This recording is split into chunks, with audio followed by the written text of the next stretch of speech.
And I'm in that mind frame. I'm just clipping things around that would be bogging the time so I can get prepared more for what's about to happen here in 2022 in Q1.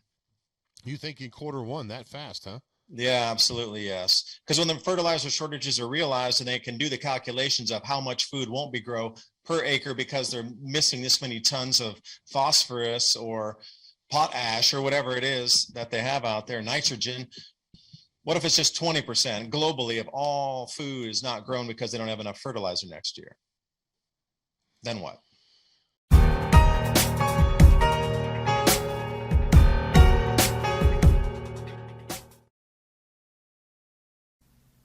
New studies show that by the time people reach their middle ages, the body often produces less than half of the collagen it did in their youth. Collagen is the main building block in our skin, making up 70 to 80% of it. This is why we get sagging skin and wrinkles as we age. If you want to look younger, you must supplement collagen, which will improve your skin's elasticity, make it smoother, more plump, and more youthful looking. That's why Ageless Multi-Collagen provides 5 key types of collagen you need from 4 different sources, essential to optimally support an array of full-body benefits. No odor, no taste, no clumping, unlike other collagen supplements. And this is why I recommend Health with Adapt2030.com Ageless Multi-Collagen, a quick way for youthful appearance. Use the link in the description box below for 51% off my favorite Ageless Multi-Collagen. And now on with the video. You're probably on my show at least 5 years ago, maybe longer. Now, I remember from the very beginning, you've really talked about the coming weather changes. I've watched, I can't tell you, countless amount of your videos that seem to be just, really fulfilling, I wouldn't say the prophecy, you don't say you're a prophet, but what you said, the predictions that you said, yeah, the predictions that you said, how, we see those coming to pass. Okay, so let's talk about some of these skill sets. Obviously, David, being grand champion of Call of Duty is not going to be a very good skill set post collapse when we're trying to rebuild our nation and bring it back together again. That's probably not going to be a skill that's going to be too widely in demand. Things like carpenter, things like blacksmith. I know that sounds crazy, but I think blacksmith's going to become a popular thing again. If you can work on small engines, if you have a background in electrical, how electricity works, and electrical components, that type of thing, and I'm sure farming. Talk if you can, David. It's a little bit late in the game now, but you can still spend a weekend watching YouTube videos and probably pick up a little more information than most people have anyway. Give us some of the professions or some of the roles that are going to be in highest demand if things really go south and the economy collapses or the society collapses, however you want to characterize it, and we have to rebuild back up again like we have done before. What skills are going to be necessary, David? Being able to distill alcohol and take the heads and the tails that you can't drink and refine that twice or 3 times more to turn it into rubbing alcohol as a medicine. But to be able to grow the fruit or set out the orchard like an orchard manager would, take care of the fruit, find different fertilizers like the algae floating on the surface of the pond, create your own different fertilizers with broken down bits of tree and leaf, and figure out what you need to do to grow that fruit, and then harvest it and be able to prepare it to then distill it and then turn that distillation from drinkables also into medicine. Now, if you have that skill set as one package, which by the way, I've been working on, that's a valuable one to have in a community. And I might add one thing with that. Anybody who could, wild foraging is a thing, and it's very valuable in its own right. Wild foraging, you can eat this over there. But if you could wild forage to find different plants that you could turn into medicinals, that's a skill set on its own. So wild foraging, okay, that's the base set everybody needs. But then what about the specifics? Because, you know, breakdown means that supply chain's breaking down. So amoxicillin, doxycycline, different kind of whatever antibiotics that you might be using. I mean, you can get penicillin if you go to a fish aquarium shop, and erythromycin for cuts and things, because that's what they use for fish fins, because the damage on the fish fin is very much like if you have staph infection on your skin, you take those 200-gram packets and pour them directly on your wound. And we carried that in Indonesia when we would go surfing. So you can get a lot of stuff over the counter still, but what happens when that's done? Then you're going to have to find a replacement from nature. So if you use marigolds and you boil those down into a tincture and then a slow reduction of that water into just the deepest, almost a golden brown, almost tingy toward brown, that's an antibiotic drop, equal with what you consider neosporin if prepared correctly. But then you got to have the skill set to grow the marigolds, and maybe a couple different types that have a higher antibiotic property in them. But then it comes back to farming again, because you're going to need to grow the medicines, maybe grow the food and grow your fruits and all the things you'll need that you might not get from a traditional supply chain. Think Walgreens, no more. You have to grow what you could have gotten there for medicines. Now start. See you this weekend. Well, there's 2 good books out there that everyone should buy, I think, and I don't make any money off them. But it's If There Is No Doctor and If There Is No Dentist, I believe, are the two books, and I have them both. And what that is that sort of rudimentary type. It's actually more than that. It's actually a little bit more in depth than just basic first aid. It's got some in depth stuff. Now you have to have the stomach to do some of these things, but somebody in the crowd will. So even things like basic first aid, David, knowing how to set a broken bone, knowing how to stitch up a wound, that type of stuff is even going to, I think, be valuable. Would you agree? I wouldn't. I had the same argument with somebody because I have a stitch kit, which is a practice one with the latex that's like skin, and the different kinds of thread, the double spun silk, which always breaks, or the monofilament, and there's different kinds of threads that there are to practice with, polyethylene. But I was the same way. I want to practice to learn how to stitch. And then somebody I know had a friend who's a doctor said, why would you stitch yourself? Why wouldn't you just go to the hospital? Okay, understood. I think the same way. If I get hurt today, I'm definitely going to the hospital. If there's no hospital, I guess I'm going to have to work on it myself. But the way I was looking at it wasn't about stitching and, doing everything that you would do in 1850 in a Western town out in the middle of some gold mining community that's cut off, and the nearest town is, 2 weeks ride away. Then you do it yourself. To be able to get some of this basic medicine, to understand, see, this was the point that wasn't taken, is I wanted to learn to do something more difficult, do the stitching. So then if you're on what you're talking, emergency triage or first responder, and somebody gets hurt in a farm accident, and they're split wide open, if you know how to sew it shut, you're certainly going to know the angle that you're going to need to push the skin, at least to put a bandage on it. And then maybe because if you push on those where you put the stitches in, sometimes they're too far away and they'll split out. It's the same way. Like, how are you going to bandage that and keep that as tight as it can be with bandages, like understanding the mechanisms, how the skin would be sewn back together. Well, so you go up a level to learn just the basics on how to, stop bleeding. Well, in gunshot wounds too, if people are going to be. Yeah, I'm not very. Yeah, I know what you mean. People are going to be, trapped. Tourniquets. They're going to be going through the woods and trying to, scavenge for food, and there's going to be a lot more people in the woods with guns. There's going to be gunshot wounds. You're going to have to learn how to pick out, number 5 lead shot out of people and make sure you get it all out and sanitize it. And I mean, is there even, I think natural antiseptic should be something that we should probably all learn how to make.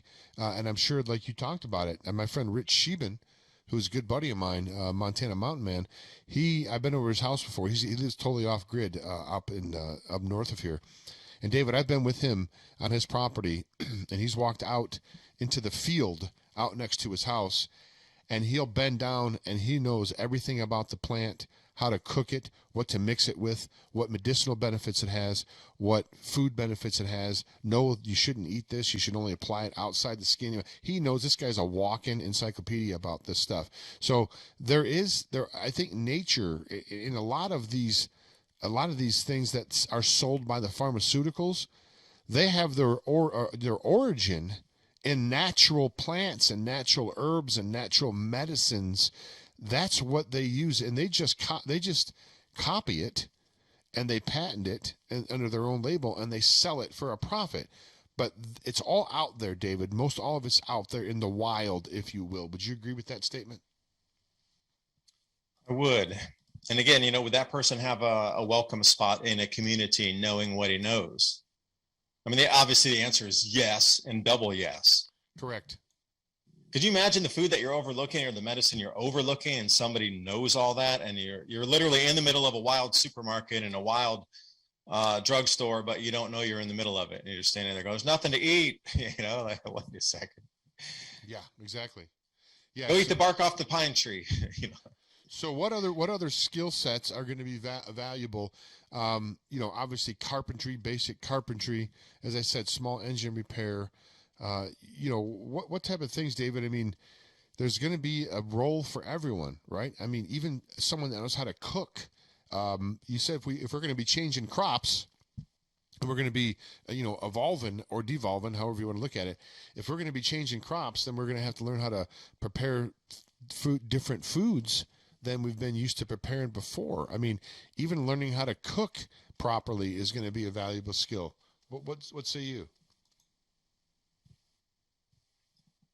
It's going to be in the mind first, the changes.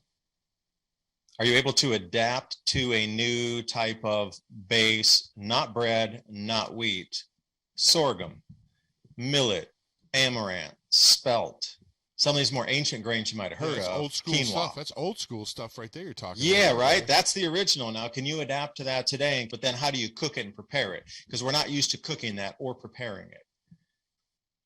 There's not too many allergies associated with it, so it'd be a good fit. But then again, like what kind of scale can you get it to? Because you look at large agribiz today, there are millions of tons of 2,000 pounds is 1 ton. Now multiply by like 93 million or 700 million of those tons is what was produced prior, but not anymore. I said there won't be I think the population will be diminished quite a bit. I think there's going to be some, it's not just and I'm not trying to be morbid, but you talk about the cycles, right? We talk about cycles in weather. Human population has cycles as well. It cycles through, and a lot of times it's disease that takes out a lot of the population, at least historically speaking. Isn't it interesting that comets always bring some disease with them? It's strange. Comets do? They do. So what comet has appeared recently? Halley's Comet was here, but that's a while ago, right? Is there another comet that I don't know about? Maybe there probably is. I don't know to follow comets. Well, no, I would talk going back into the tapestries of the Middle Ages, etc. They always have some giant comet that streaked by. Either the tail brushed the earth, or was some kind of impact or giant meteor shower where there were like 10,000, shooting stars per hour coming down. And then right after that, there would always be a disease of sorts that would break out.